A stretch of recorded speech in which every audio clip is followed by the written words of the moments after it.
இனிய நண்பர்களே, இறைவன் திருவருளால் இனிய காலை வணக்கம். வைணவ பெரியார்களை, ஆழ்வார்களை, அவர்களது வரலாற்றை பார்த்து கொண்டு வருகிறோம். இன்று நாம் திருமங்கை ஆழ்வார் எனும் ஆழ்வார்களிலேயே மிக இளையவரும் மிக வலிமையானவரும் ஆகிய இவரது வரலாற்றை சுருக்கமாக பார்க்க போகிறோம். திருமங்கை ஆழ்வாரின் தந்தை ஆலி நாடன் என்பவர், தாயார் வள்ளித்திரு அவர்கள். இவரது இயற்பெயர் நீலர். இவர் காவிரி வளநாட்டில் திரு ஆலி நாட்டில் திருக்குறையலூர் என்ற ஊரில் கிபி 7ஆம் நூற்றாண்டில் பிறந்தவர். இளமையிலேயே கல்வி கற்கத் தொடங்கி போர்க்கலை உட்பட பல கலைகளையும் கற்றவர். நீலன் முத்தரையர் மன்னரிடம் படைத்தளபதியாக இருந்து சோழர்களை எதிர்த்த அரசர்களை எல்லாம் வெற்றி கொண்டதால் மன்னர் இவரை ஆலி நாட்டிற்கு அரசனாக்கினார். இந்த நாட்டிற்கு திருமங்கை என்னும் ஊர் தலைநகராக இருந்தது. நீலன் பகைவர்களுக்கு காலன் போல் விளங்கியதால் பரகாலன், எட்டிக்கடம்பன் என்ற பெயர்களை இவர் பெற்றாலும் கூட திருமங்கை மன்னர் என்றே அனைவரும் இவரை அழைத்தார்கள். இவர் குமுதவல்லி என்ற பெண்ணை மணந்த போது அந்த மணமகள் கேட்ட கோரிக்கை இருக்கிறது, அது மிகவும் அற்புதமானது. அதாவது தினமும் 1000 வைணவர்களுக்கு விருந்து அளிக்க வேண்டும் என்பது அவரது கோரிக்கை. இதனால் தினமும் திருத்தொண்டர்களுக்கு அமுது படைப்பதற்காக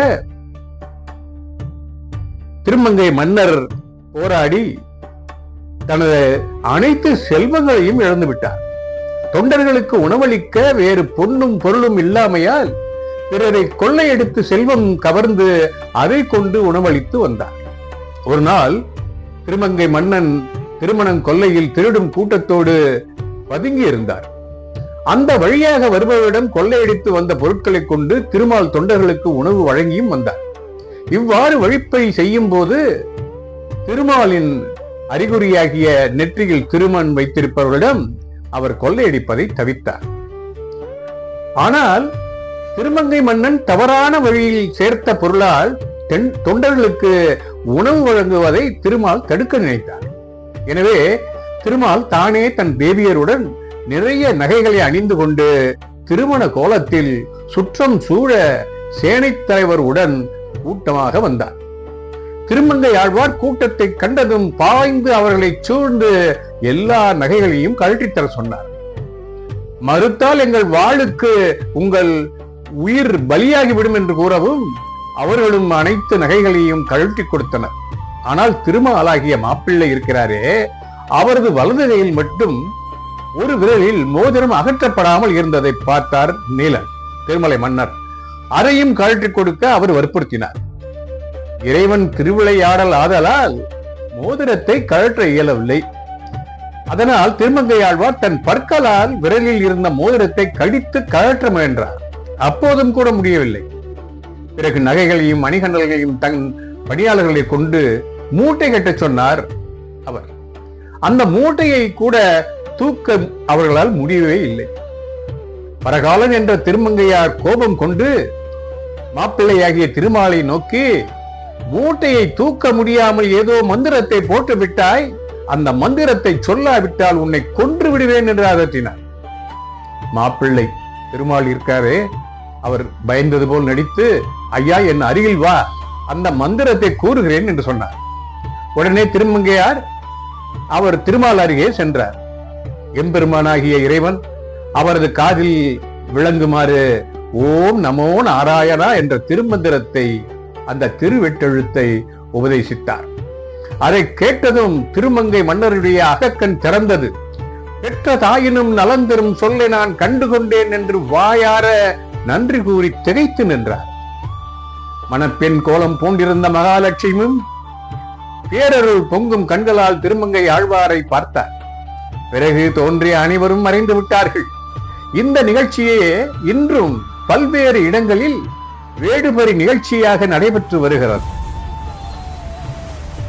இதற்கு பின்னர் திருமங்கை மன்னர் திருமங்கை ஆழ்வாராகிவிட்டார். திருமாலை நோக்கி பாசுரங்கள் பாடத் தொடங்கிவிட்டார். அவர் பாடிய பாடல் இருக்கிறது, மனம் கவருவத. வாடினேன் வாடினேன் மனத்தார் பெருந்துயர் இடும்பயிர் பிறந்து கூடினேன் கூடி இளையவர் தம்மோடு அவர் தரும் கலவியே கருதி ஓடினேன் உயவதோர் பொருளால் உணர்வினும் பெரும்பதம் தெரிந்து நாடினேன் நாடினான் கண்டுகொண்டேன் நாராயணா என்னும் நாமம் என்று தொடங்கும் 10 பாசுரங்களை பாடினார். திருவரங்கம் சென்றார். திருமங்கை மன்னன் பதவியை தொடர்ந்து திருமாலை வணங்கி பாடி திருமங்கை ஆழ்வாராகவே விளங்கிவிட்டார். குளம் தரும் செல்வம் தந்திடும் அடியார் படுதுயர பேர் ஆயினவெல்லாம் நிலம் தரம் செய்யும் நீள் விசும்பருளும் அருளோடு பெருநிலம் அளிக்கும் வளம் தரும் மற்றும் தந்திடும் பெற்ற தாயினும் ஆயின செய்யும் நலந்தரும் சொல்லை நான் கண்டுகொண்டேன் நாராயணா என்னும் நாமம் என்று சொல்லி வைணவ நெறிகளையும் செந்தமிழையும் கவியால் பாடி வளர்த்தார். பிற ஆழ்வார்கள் பாடாத சித்திர கவியை 7 ஒற்றைப்பட தத்துவ அடிப்படையில் செந்தமிழால் கவி பாடி திருவேழு கூற்றிருக்கை ஆக சிறப்பித்தார். இவர் ஆழ்வார்களிலேயே அதிகமாக 87 தலங்களுக்கு சென்று தமிழ் பாடல்கள் பாடி மங்களாசாசனம் செய்திருக்கிறார். திருவரங்கத்தின் 4ஆம் திருவீதியின் திருச்சுற்று மற்றும் கோபுரங்களையும் கட்டியிருக்கிறார். வடக்கு கோபுரத்தில் உள்ள அழகிய சிவபெருமான் கோயிலும் விமானமும் திருப்பண்டாரம் திருக்கொட்டாரம் கட்டி முடித்திருக்கிறார். இந்த மதிலுக்கு உட்பட்ட பிரகாரத்திற்கு ஆலிநாடன் திருவீதி என்ற பெயர் இன்றும் விளங்குகிறது. இவர் நாகப்பட்டினத்தில் இருந்து தங்க புத்தர் சிலையை எடுத்து வந்து இங்கே கோயில் கருவறை விமானத்திற்கு பொன்கூரை அமைத்தார் என்று சொல்வார்கள். கொள்ளிடக்கரையில் இறந்தோர் பரமபதம் அடைய நிலத்தை வாங்கி மண்டபம் கட்டி அந்த மண்டபம் படித்துறை திருமங்கை மன்னன் படித்துறை என்றே இன்றும் வழங்கப்படுகிறது. கும்பகோணம் ஆறாமுத பெருமாள் கோயிலுக்கு சித்திரை தேர் செய்து கொடுத்தார். அதை அவரே மங்களாசாசனம் செய்தார். அரங்கநாதர் கருவறை விமானத்துக்கு தங்க தகடு வைத்தார். அதனால் திருவரங்கம் அரங்கநாதர் திருமங்கை ஆழ்வாருக்கு காட்சியளித்த காலம் தீர்த்த மாலை பரிவட்டம் கொடுத்து மறைந்தார் என்று சொல்வார்கள். இவரது பெருமையை ஸ்ரீநாதமா முனிகள் உபதேச ரத்தின மாலை சொல்வார். மாறன் பணித்த தமிழ்மறைக்கு மங்கையர்வோன் ஆரங்கம் கூற அவதரித்த வீருடைய கார்த்திகையில் கார்த்திகை நாள் என்றென்று காதலிப்பார் வாய்த்த மலர்த்தாள்கள் நெஞ்சே வாழ்த்து என்பார். அதாவது நெஞ்சமே 4 வேதங்களுக்கு சமமாக நம்மாழ்வார் அருளி செய்த 4 பிரபந்தங்களுக்கும் அந்த வேதங்களுக்கு 6 அங்கங்கள் இருப்பது போல 6 அங்கங்களாக 6 பிரபந்தங்கள் அருளி செய்த திருமங்கை ஆழ்வார் அவதரித்த கார்த்திகையில் கார்த்திகை நன்னாளை மிகவும் விரும்புவர்களின் சிறந்த திருவடி தாமர்களை வாழ்த்து என்று சொல்கிறார். என்ன நண்பர்களே, நாமும் அதை போற்றுவோம் என்று கூறி விடைபெறுகிறேன். வணக்கம்.